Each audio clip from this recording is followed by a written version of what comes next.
नमस्कार, किस्सा यूपी का देख रहे हैं और मैं हूं आपके साथ दिव्या सिंह। बहराइच हिंसा मामले में योगी सरकार का तगड़ा एक्शन जारी है।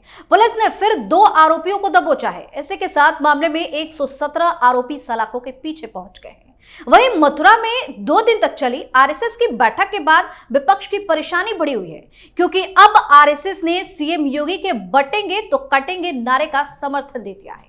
आरएसएस का कहना है कि अगर अगड़ा और पिछड़ा जाति भाषा में भेद करेंगे तो हम कटेंगे। इतिहास भी यही कहता है, इसलिए हिंदुओं का एक होना जरूरी है। इन सब के बीच उत्तरकाशी से ऐसी खबर सामने आई है जिसने हलचल मचा दिया है। काली सेना धार्मिक संगठन के राष्ट्रीय अध्यक्ष स्वामी आनंद स्वरूप महाराज ने हिमालय क्षेत्र में गैर हिंदुओं के प्रवेश पर रोक लगाने वाला कानून बनाने की मांग करते हैं और उत्तराखंड सरकार को चेतावनी दी है कि अगर हिमालय उत्तराखंड में गैर हिंदुओं के जाने पर रोक नहीं लगाई गई तो जबरदस्त आंदोलन चलाया जाएगा और सरकारी मशीनरी तामझाम के बावजूद भी ये नहीं रुकेगा। उत्तरकाशी से 15 जनवरी 2025 तक मस्जिद हट जाने चाहिए। साथ ही कहा कि हरिद्वार और ऋषिकेश में गैर हिंदुओं का अस्थायी रूप से रहना, उनका जमीन खरीदना या अन्य संपत्ति खरीदना गैर कानूनी है। आज इसी पर चर्चा करेंगे। मेरे साथ स्टूडियो में मौजूद हैं कैपिटल टीवी के executive editor Rajeev sir. Sir, आपका स्वागत है। धन्यवाद। क्या लग रहा है, जिस तरीके से हिंदू संगठन एकजुट अब हो रहा है, एक अलग ही इन लोगों में एकजुटता देखने को मिल रही है। आरएसएस की तरफ से भी समर्थन कर दिया गया है सीएम योगी के बयान का।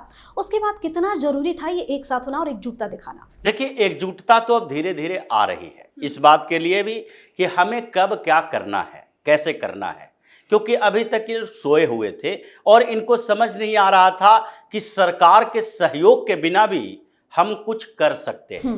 तो सरकार के सहयोग के बिना उत्तराखंड में आंदोलन हुआ। सरकार ने उन लोगों के खिलाफ कार्रवाई की। 127 लोगों के खिलाफ कार्रवाई हुई है। ये कोई बुरी बात नहीं है। कार्रवाई अगर हिंदू संगठन के प्रदर्शन पर हो तो ये कम से कम एक अच्छी सूचना मिलती है कि चलो हिंदू भी प्रदर्शन तो कर रहे हैं, अपने अधिकारों के लिए लड़ तो रहे हैं। हमेशा से ये लोग यानी कि हिंदुस्तान का मुसलमान इस बात के लिए प्रदर्शन करता है, हर मुद्दे पर प्रदर्शन के लिए निकलता है, हंगामा खड़ा करता है। कुछ अगर इन लोगों के अवैध कब्जों के खिलाफ भी आंदोलन हुआ, अवैध कब्जों के खिलाफ भी एक्शन हुआ तो उसके खिलाफ भी प्रदर्शन करता है। तो अगर ये प्रदर्शन हो रहा है तो इसका मतलब है कि उसके एंटी, उसके विरोध में भी प्रदर्शन होना चाहिए और हिंदुओं ने यही माना है। जहां तक देवभूमि की बात है, ये हिमालय क्षेत्र के उन पवित्र स्थलों की बात की जा रही है जहां पर सनातन धर्म का पवित्रतम स्थल है। 4 धाम यात्राएं की जाती है, 4 धाम है। तब अगर देवभूमि उसे कहा जाता है इसलिए कि कोई 4 धाम हैं, तो उन क्षेत्रों में मुसलमानों ने धीरे धीरे कब्जा जमाना शुरू किया है तो यह विरोध तो होगा। और विरोध इसी बात को लेकर है कि आप हमारे पवित्रतम स्थलों में, चाहे केदारनाथ हो, बद्रीनाथ हो, यमुनोत्री हो, गंगोत्री हो, इन जगहों पर आप जाकर बसते हो और आपके अंदर उस जगह की पवित्रता के प्रति आस्था नहीं है तो आप क्या करोगे? उस पवित्रता के साथ खिलवाड़ करोगे। और खिलवाड़ इन लोगों ने किया। कई जगह पर ये सड़क पर बैठे बैठे मजार बना देते हैं। अब वहां पर जब केदारनाथ की बात हो रही है, केदारनाथ के रास्ते में 4 मजार बना दोगे और मजार के लिए कोई बहुत विशेष करने की जरूरत नहीं होती है। एक छोटा सा सीमेंटेड प्लेटफॉर्म बनाए और उसके ऊपर एक स्ट्रक्चर बना दिए और उसके ऊपर एक चादर चढ़ा दिए। यह हो गया मजार।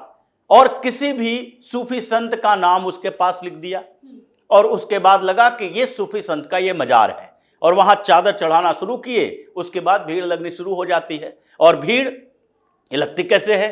इसमें हिंदुओं के कंफ्यूजन पर भी सवाल उठता है, क्योंकि कई हिंदू ऐसे कंफ्यूज्ड हैं जो कि सिनेमा, थिएटर, बॉलीवुड, इन सबके कॉन्स्पिरेसी का शिकार हो जाते हैं। इन लोगों ने ऐसा प्रदर्शित किया कि अगर कोई सूफी है तो उसे मतलब नहीं है किसी धर्म से, हिंदू भी उसके पास जा सकते हैं। अगर अजमेर शरीफ की बात करें, वो भी मजार है और मजार पर जाने के लिए हिंदुओं में भीड़ लगी रहती है। सबसे ज्यादा मुसलमान जितना जाते हैं उससे ज्यादा संख्या हिंदुओं की है, क्योंकि इन लोगों को लगता है हर जगह से कुछ न कुछ आशीर्वाद लेकर आओ। ये कंफ्यूजन खत्म होनी चाहिए। इन लोगों को लगना चाहिए कि ये जो मजार बनाया गया है, ये जो सूफी आंदोलन हुआ हिंदुस्तान में, सूफियों ने जो कॉन्स्पिरेसी की है, ये सिर्फ और सिर्फ कन्वर्जन के तरीके डेवलप करना था। और जब सूफी आंदोलन यहाँ 12वीं 13वीं शताब्दी से आया और उस समय इन लोगों ने एक तरह से हिंदुओं को इस्लाम में कन्वर्ट करने के लिए तलवार से सारे जोर आजमाइश पूरे कर चुके थे। और इन लोगों को लगने लगा कि अगर तलवार के आधार पर हम हिंदुओं को मुसलमान नहीं बना सकते तो दूसरा आधार देखना चाहिए, यानी कि एक सॉफ्ट वर्ग पैदा करो जहां पर लंगर हो, जहां खाने पीने की व्यवस्था हो, जहां संगीत का कार्यक्रम हो और जहां पर यह भ्रमित किया जा सके कि हम पूरी सृष्टि पूरी दुनिया के लिए दुआ कर रहे हैं, हम किसी एक धर्म के प्रचार नहीं कर रहे हैं। यही चीजें यहां पर हर मजारों में हुई और खानकाह बनाया, पहले वहां पर लंगर शुरू कर दिया आसपास के, जैसे आज होता है। आज क्या करते हैं, जब क्रिश्चियनिटी का प्रसार हुआ तो लोग लगने लगा कि अब डेमोक्रेटिक दौर आ गया, हम जबरदस्ती कन्वर्ट नहीं करवा सकते मारपीट के।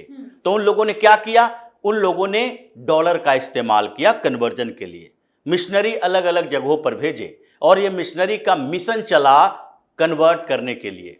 हिंदुस्तान में भी हो रहा है, ये ट्राइबल एरिया में उन जगहों पर जहां गरीबी ज्यादा है उन जगहों को टारगेट करता है। उसी तरीके से इन इस्लाम में भी मुसलमानों को लगा कि पूरी दुनिया में जहां जहां हम गए वहां किसी स्थापित धर्म के साथ हमारा सामना नहीं हुआ, किसी भी धर्म के साथ ऐसा। वो ट्राइबल कल्चर वाले लोग थे, जैसे सऊदी अरब से चलता हुआ अफ्रीका तक पहुंचा और वहां ट्राइबल कल्चर था, तो कोई स्थापित धर्म नहीं था, छोटे छोटे कबीलों में बटे हुए लोग और वहां अपने कबीलों के अनुसार देवी देवता को मानते थे।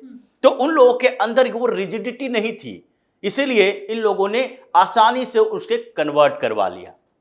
उसी तरीके से यूरोप में हुए, यूरोप में क्रिश्चियनिटी का प्रभाव पड़ा, लेकिन जब ये लोग हिंदुस्तान में आया तो इसे देखने को मिला कि हिंदुस्तान में तो हमसे कई हजार साल पहले से एक सुदृढ़ धर्म है, मजबूत धर्म है, जिसके अंदर लोगों का आस्था है और उस आस्था को हम बदल नहीं सकते।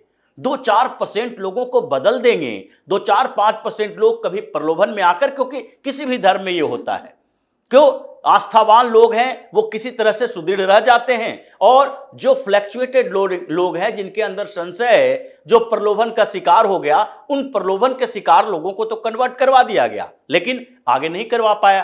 तो इन लोगों ने सॉफ्ट तरीका अपनाया, जो सूफियों ने इन लोगों के लिए एक मैसेंजर का काम किया, एक एजेंट का काम किया। और उन सूफियों ने क्या किया कि अपने खानकाह में संगीत बजाते, वहां पर लोगों को रहने की व्यवस्था करते और ऐसे जगह पर रखते जो ट्रेड रूट पर हो, व्यापारिक मार्ग पर हो। और उन जगहों का इस्तेमाल कैसे करते, मुसाफिरों को ठहरने के लिए, उसके लिए पानी खाने की व्यवस्था। और इसको पैसे कौन देता था, उसके लिए फंडिंग कहां से होती थी, मुस्लिम जमींदार, मुस्लिम शासक, मुस्लिम लोग।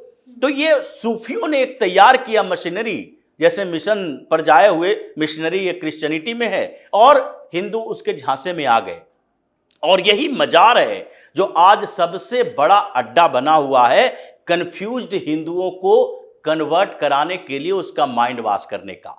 तो ये देवभूमि में जो चल रहा है उसी का नतीजा है कि ये लोग कहीं भी मजार बना देते हैं। धीरे धीरे जब वहां पर एकत्रित होने लगे तो कुछ मस्जिद भी बना दिए और उसके लिए सरकार से परमिशन की जरूरत नहीं होती है। ऐसे धार्मिक स्थल पर इन लोगों को परमिशन की जरूरत होनी चाहिए कि यहां मस्जिद बना रहे हो तो मस्जिद बनाने के लिए सरकार से परमिशन लेने की जरूरत होगी, क्योंकि यहां पर अगर अशांति पैदा हो जाएगी तो उसके लिए जिम्मेदार कौन होगा। लेकिन यह व्यवस्था हिंदुस्तान के कानून में नहीं है, तो ये छोटी सी जमीन लेते हैं, मस्जिद बना देते हैं। अब देवभूमि में धीरे धीरे डेमोग्राफिक चेंज हो रहा है, वहां पर दंगे होने शुरू हो गए। अलग अलग जिलों में इनकी जनसंख्या धीरे धीरे 15% से बढ़ते हुए 35% तक हो गई। तो ऐसे में वहां आंदोलन तो होना था और इसलिए आंदोलन हो रहा है कि अब इन जगहों पर कम से कम एंट्री बैन करो जहां उनकी आस्था नहीं है। जब आप पूजा पाठ हमारे अनुसार करते नहीं, हमारे देवी देवताओं में आस्था नहीं, हमें तुम काफिर मानते हो, तो हमारे धार्मिक जगहों पर तुम दुकान चलाने के लिए कैसे ऑथराइज्ड हो जाओगे। तुम जो सामान बेच रहे हो उसकी पवित्रता की गारंटी नहीं है हमारे पास, क्योंकि तुम तो हमें किसी तरीके से नीचा दिखाना चाहते हो, अपवित्र करना चाहते हो। जैसे कई वीडियो, कई न्यूज जैसे आते हैं जिसमें इन लोगों ने पूजा की सामग्री क्या, खाने पीने की सामग्री तक से छेड़छाड़ किया है।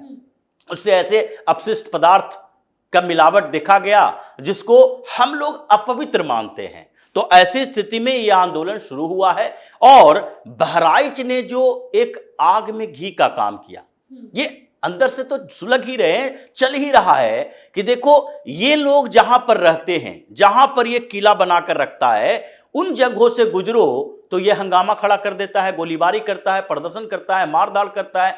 और जब हम अपने क्षेत्रों में इसे संरक्षण देते हैं तो ये धीरे धीरे अपना और प्रसार करता है, बढ़ाता है। तो ये एक तरह से आंदोलन के खिलाफ चलने वाला आंदोलन है। हिंदुओं ने अब इकट्ठा होना शुरू कर दिया है और इसमें संतों की भूमिका होगी, क्योंकि हिंदुस्तान के अंदर जितने भी क्रांति हुए सनातन धर्म में, उसमें संतों की भूमिका रही है, चाहे अपने सनातन धर्म के लिए, चाहे सनातन धर्म के अंदर की कुरीतियों के लिए, या फिर दूसरे धर्मों के साथ संघर्ष करने के लिए।